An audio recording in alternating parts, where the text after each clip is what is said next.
Assalamualaikum warahmatullahi wabarakatuh. Perkenalkan, nama saya Wildan Asidiki Arma dengan NIM 2015 1050 1050 dari kelas Manajemen Agribisnis A. Di sini di video kali ini saya akan mewawancarai pengelola greenhouse hidroponik GHK Hydrofarm. Di sini yang ingin saya tanyakan untuk nama Bapak sendiri. Pak Kuswandi.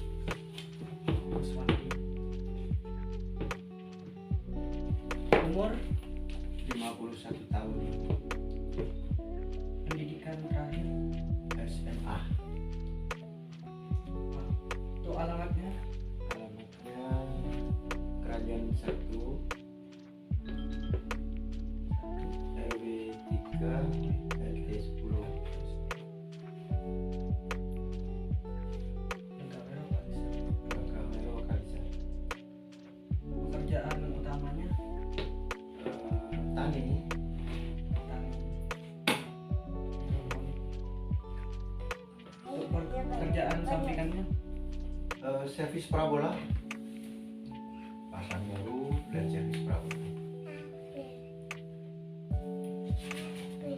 kemudian sekarang profil usaha. Yang pertama tuh jenis komoditas usaha yang saudara jalani ini apa? Kalau yang saya kelola ini jenis seperti kultura, yaitu fokus di bidang sayur mayur. Ya, kemudian bidang usaha yang ada dalam unit usaha Anda ini Sejenis semua yang sifatnya hidroponik gitu. hidroponik. Iya, Ya, hidroponik. sayuran hidroponik. Sayuran hidroponik. Untuk tujuannya budidaya sayuran hidroponik ini apa? Tujuannya ya untuk hidup lebih sehat ke depannya itu. Karena di hidroponik ini adalah wujud sayuran yang bebas pestisida. Jadi tanpa kimia itu. Kemudian bagaimana latar belakang terciptanya usaha hidroponik ini? Dan latar belakangnya itu karena saya setiap jalan-jalan itu di semua daerah, lahan-lahan pertanian menjadi properti, jadi perumahan hidup menjadi perumahan, sehingga saya punya inisiatif untuk membudidayakan petani hidroponik, jadi menanam secara hidroponik. Jadi dari alih fungsi lahan. Alih fungsi lahannya, betul itu, alih fungsi lahan. Untuk mulai mendirikan usaha ini dari tahun berapa? Ini mulai mendirikan usaha tahun persis Januari 2000 berapa ya? 2018 ya. 2018 betul, Mas. Untuk yang terlibat dalam usaha ini siapa aja? Terutama keluarga, istri, kemudian anak, kemudian ada juga ponaan itu. Ada ponakan juga.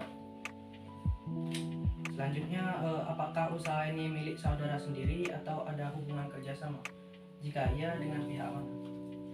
Ada hubungan kerjasama dengan investor yang kebetulan itu adalah sohib saya atau teman ya, yang ngasih modal gitu. Jadi ya seperti itu, kemudian saya lakukan karena ada dana itu lalu jalan. Untuk struktur kepengurusan usaha ini bagaimana? Kalau struktur kami kelola sendiri itu, hanya saja investor itu sebagai ya penanam saham saja gitu. Jadi kita bagi hasil gitu. Bagi hasil. Iya, bagi hasil.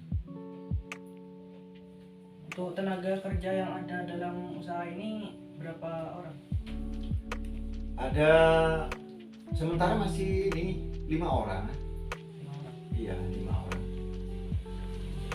Berapa skala usaha yang saudara usahakan? Apakah usaha kecil, menengah, atau skalanya besar? Ini masih menengah kalau saya rasa masih menengah ini. Selanjutnya manajemen produksi. untuk karakteristik bahan baku atau inputnya itu bagaimana? Kalau itu relatif ya, kalau saya beli benih yang memang sekian persen memang apa namanya cacat produksi ya dari benih itu, Tidak berhasil. jadi tidak pasti semuanya itu, tapi 90% positif, Dapat tumbuh di situ. jadi tumbuhnya alhamdulillah bagus. Untuk airnya itu gimana? Nah, sementara yang ada sedikit kendala itu adalah di air. Ketika kemarau kita terkendala di air sehingga pakai tandon ya, kita pakai tandon itu untuk penyediaan air untuk mencukupi kebutuhan tanaman itu. Untuk selanjutnya cara memperoleh bahan baku tersebut tuh bagaimana? Untuk benih atau yang lain-lain? Untuk benih kita ada dua opsi itu. Kita bisa melalui online, kemudian juga bisa melalui koperasi di perkumpulan petani hidroponik Jember. Kemudian teknik penyimpanan bahan baku supaya tahan lama tuh Itu ditempatkan di tempat yang sejuk, Mas, tidak terlalu kena matahari. Kalau bisa tidak kena matahari, itu memang disediakan tempat khusus. untuk bentuk output yang dihasilkan dari unit usaha ini ya sayuran itu ya Pak? Iya, sayur itu. Sayuran segar. Kemudian untuk proses produksinya, tipe produksinya ini berkesinambungan atau terputus? Ini berkesinambungan ini. Jadi udah dijadwal gitu. Jadi sudah dijadwal, jadi kita apa ya, setiap minggunya harus ada gitu.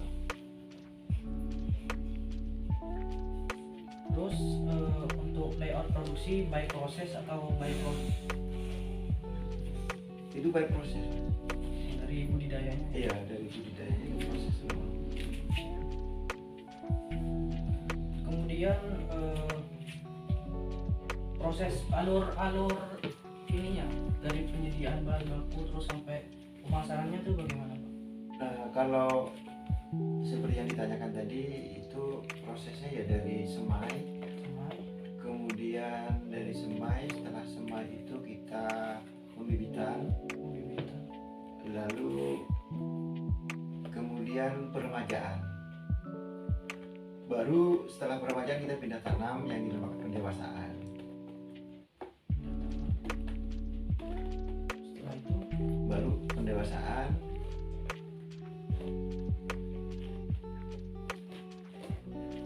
habis itu nah perawatan. habis itu udah panen. Terus apakah pernah mengalami kegagalan dalam proses produksi hidroponik ini Pak? Pernah, bukan berarti nggak pernah, ya pernah itu. Pernah kegagalan karena memang ada ini pintu ya, pintunya kan biasa kalau namanya greenhouse, pintu itu buka tutup dan kemudian belum ada semacam cairan yang ketika kita masuk ke pintu itu semestinya ada cairan Kayak disinfektan. kayak disinfektan itu. Sementara ini virus masuk melalui ketika kita buka pintu, maka sekian persen hama yang masuk itu ketika kita masuk itu. Berarti akibat yang paling utama nih hama dan penyakit. Ya, hama. Sebenarnya bagaimana cara yang dilakukan untuk mengatasi kegagalan tersebut? Nah, Penanggulangan. untuk penanggulangannya itu kita lihat dari seberapa persen virus yang masuk atau hama yang terjangkit di yang menyerang di tanaman itu. Kemudian itu ada yang memang khusus untuk hama hidroponik. Pertama ada semacam herbal gitu. Organik. Ya, organik itu namanya Naruto. Jadi disemprotkan. Kalau untuk hanya mengusir pestisida organik. pestisida organik, betul.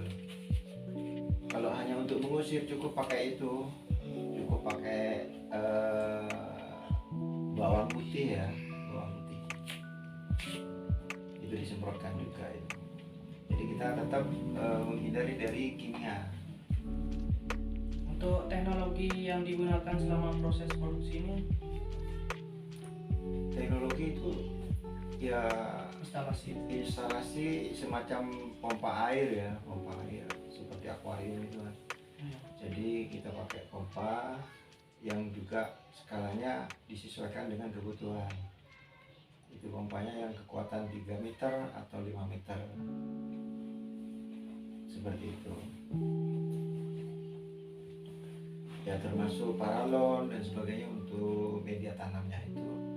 Sistemnya itu kan kalau hidroponik ada dua, DFT dan NFT. Untuk yang digunakan pada GHK ini apa? Kita kedua-duanya pakai itu, disesuaikan dengan karakteristik apa ya, tanaman itu sendiri. Ada yang tanaman itu kalau membutuhkan DFT kayak kangkung gitu ya, kita pakai yang DFT. Kalau selada kita pakai yang NFT. Jadi disesuaikan. Kemudian bagaimana hasil dari teknologi produksi yang digunakan dalam unit usaha ini, Pak? Alhamdulillah juga bertahan lama, dan yang dimaksud alatnya ya. Iya. Ya bagus lah, tahan lama, dan dilihat dari kinerjanya juga bagus. Kemudian untuk hasil produksinya itu kalau kan ada beberapa jenis sayuran yang dijual ya Pak, dari sawi, selada, kangkung, kemudian bayam. Itu untuk selada sendiri itu berapa ya Pak harga satuan? Per kilo kan, per kilo. Kalau harga itu per kilo ya. Kalau kita ada perkecualian ya, kalau ke reseller kita lempar harga 20.000 per kilo. Nah kalau ke end user itu estimasinya 30. Pembeli ya, eceran itu berkisar 30 sampai 40 ribu per kilo. Kemudian sayuran lain itu bagaimana? Bayam itu 14.000 end user. Maaf, untuk reseller ya, untuk reseller itu 14.000. Kemudian untuk user itu berkisaran 20 sampai 25 apa ya?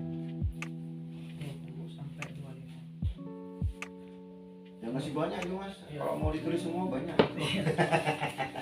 Termasuk sioma gitu ya. Sioma, terus pakcoy. Kalau sawi-sawian banyak itu. Selanjutnya nih analisis usaha. Untuk biaya yang dibutuhkan unit kerja saudara tuh, biaya produksinya nih apa? Kalau biaya produksi maksudnya gimana nih Mas? Biaya produksi yang kan ada biaya tetap, ada biaya variabel. Biaya yang tetap tuh seperti kayak listrik atau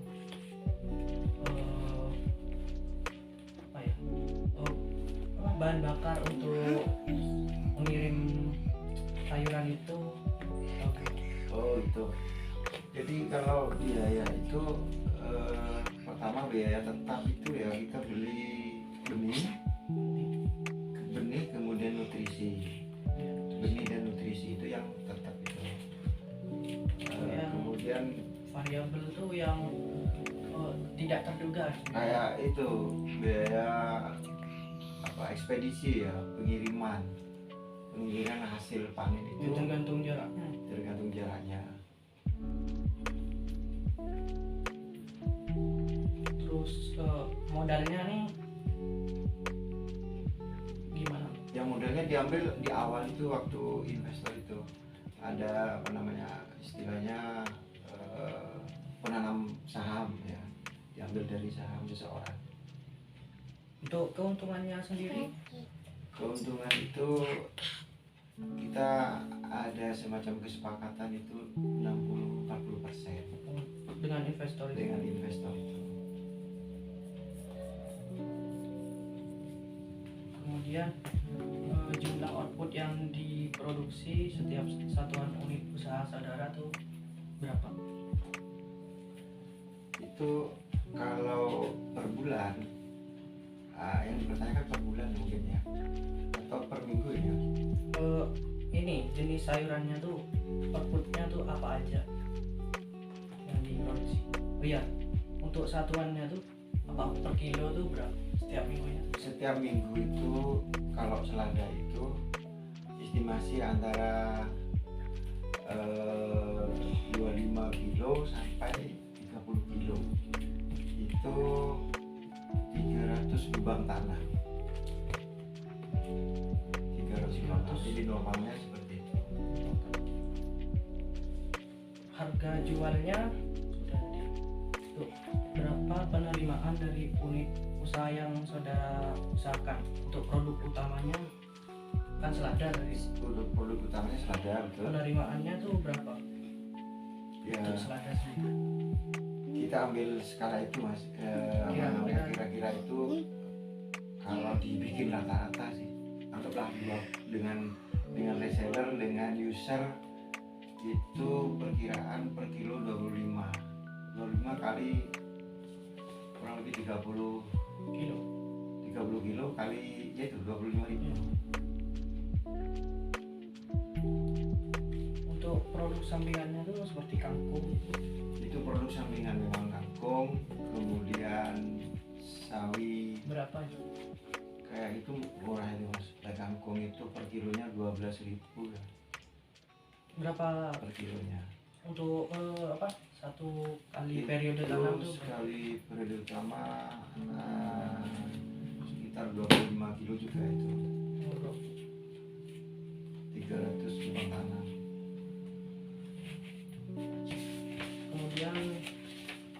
Kemudian pemasaran.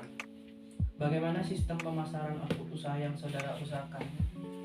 Nah, di sini hasil dari kesepakatan persatuan ya, perkumpulan hidroponik Jember. Itu pertama kita pasokannya ke grup atau ke koperasi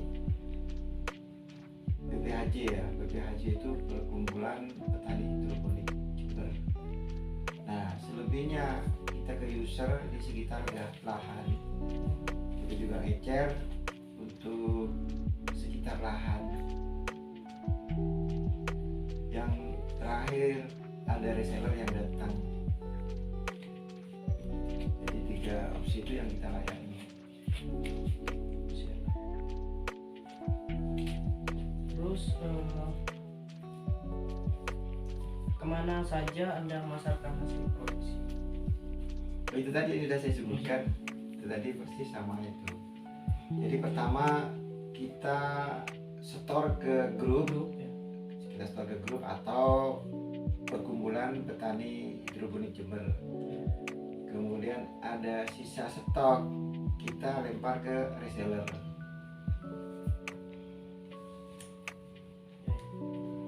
Kemudian untuk menetapkan harga produk ini caranya informasinya tuh dari mana?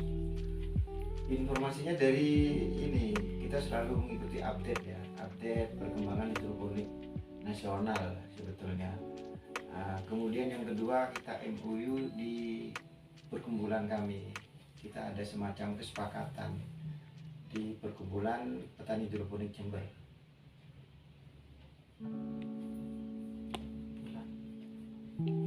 Kemudian strategi yang digunakan untuk memasarkan itu Ini ada di perkumpulan kami ada petugas masing-masing. Salah satunya petugas untuk menata jadwal semai. Kemudian ada yang ditugaskan khusus untuk pemasaran. Nah, tugas pemasaran ini yang bisa masuk ke supermarket. berarti di ini diseleksi. Diseleksi sesuai grade yang dibutuhkan. Kalau resto juga supermarket dan rumah-rumah makan. Untuk saluran pemasaran dari unit usaha ini gimana, Pak? Melalui apa aja? Ya itu tadi Online. melalui langsung dan online. Oh, langsung datang ke lahan, dan sebagian online juga ada. Untuk kendala dalam proses pemasaran ini apa ya? Sementara untuk proses kendala pemasaran ini tidak hanya kekurangan stok aja.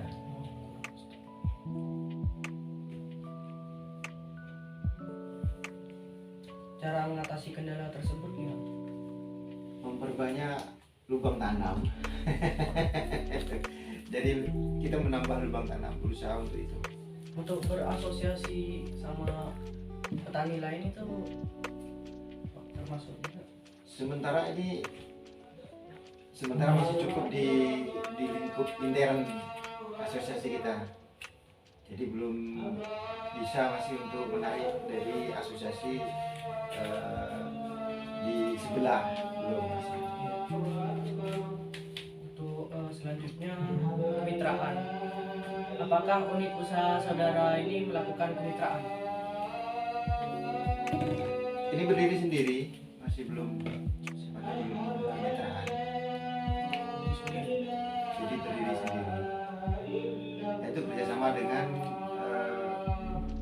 kelompok petani tadi, jadi perkumpulan petani kerupuk. Berarti lembaga atau mitra yang menaungi unit usaha Anda itu perkumpulan petani hidup unit itu? Ya betul, PPHJ. PPHJ, dan itu sudah legal ya, sudah resmi.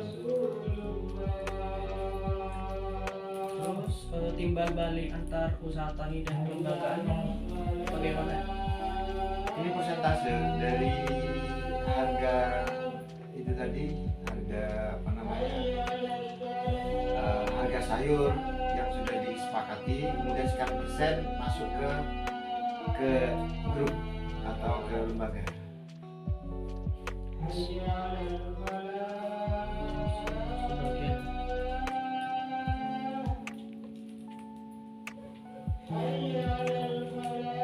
Untuk persyaratan untuk bergabung ke PPHJ ini yang tadi itu bagaimana?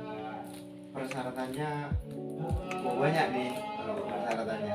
Pertama harus punya lubang tanam memang. Punya instalasi. Ya harus punya instalasi, harus ada instalasi. Kemudian ada beberapa yang harus diikuti sesuai dengan peraturan yang ada. Mengikuti peraturan.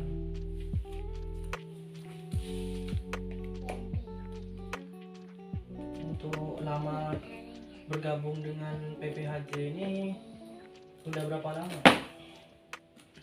Ini semenjak saya berdiri itu tahun 2018. 2018, ya 3 tahun berarti. 3 tahun. Untuk pengaruh kelembagaan dalam usaha saudara nih, pengaruhnya Dalam hal apa ini? misal dapat yang dapat ilmu dari kelembagaan atau dapat relasi. Banyak sekali itu mas, banyak sekali ya, salah satunya kita banyak relasi ya, banyak kenal sama saudara juga itu. Ini juga input dalam pendapatan kita, alhamdulillah Banyak. ya, lumayan banyak. Untuk bentuk kesepakatan dengan mitra saudaranya apa? Ya sebelumnya sudah, Keanggotaan itu. iya harus keanggotaan itu.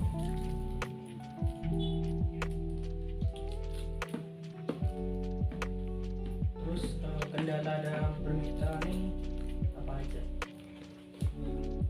Sementara masih ini apa namanya, adalah sedikit kekurangan, salah satu mungkin pengembangan Miskom atau semacam dana mungkin ya. dana. Sudah, mungkin hanya itu saja yang dapat saya tanyakan pada Pak Kuswandi ini. Kurang lebihnya mohon maaf. Terima kasih Pak Kuswandi. Wassalamualaikum warahmatullahi wabarakatuh.